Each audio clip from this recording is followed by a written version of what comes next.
นายพูดถูกเลยล่ะ หมายความว่าไงฉันพูดถูก ที่ไม่จูบเธอไง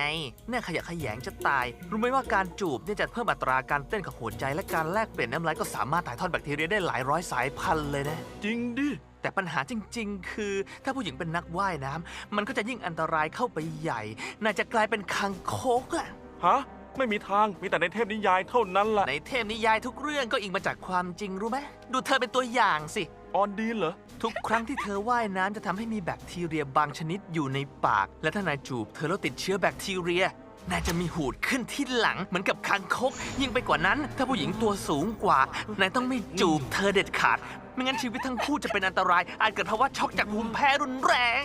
ไงนะ ตัวบวมหายใจไม่ออกบูมไปสวรรค์ทั้งคู่เลย นั่นมันน่ากลัวที่สุด น่ากลัวจริงๆเลยล่ะ พอกันที ถ้าเขาไม่อยากจูบ ฉันก็จะไม่บังคับเขา ก็จริง ยอมตั้งแต่ตอนนี้ก็ดีนะ เขาอาจจะไม่คู่ควรกับความรู้สึกของเธอก็ได้อย่าเพิ่งยอมแพ้ตอนนี้เลย เราแค่ยังไม่รู้วิธีที่ถูกต้องที่จะให้เขาเข้าใจ แต่ฉันว่ามันก็ท้าทายดีนะ ใช่แล้วการท้าทาย ไอเดียดีมากมารีเนตขอบใจ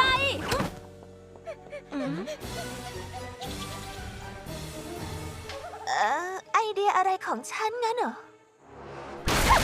เร็วเข้า งัดข้อกันเถอะ คนแพ้ต้องทำตามสั่ง ตอนนี้เหรอ หรือว่านายไม่กล้าเหรอ แน่นอนเอาด้วยอยู่แล้ว ยะ อ๋อ ทีนี้คำสั่งคือ นายจะต้องจูบฉันฮึ อ๋อ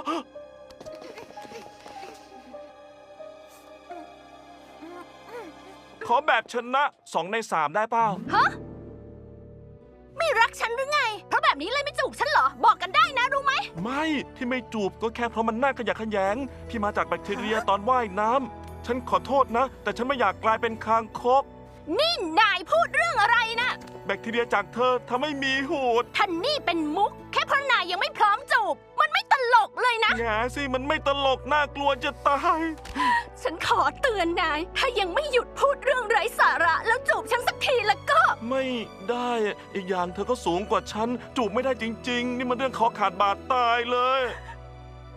น่ารังเกียจที่สุด นั่นเป็นคำพูดที่แย่มากๆเลย ใช่ ไม่รู้วันนี้หมอนั่นเป็นอะไร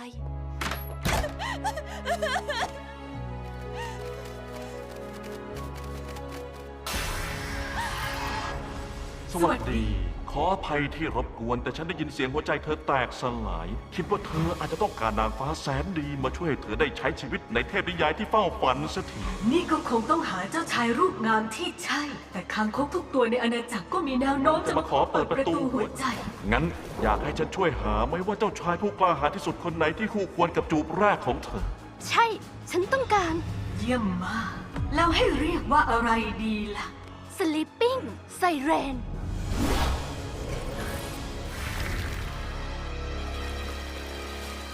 ฉันจะไปหาออนดินฮะ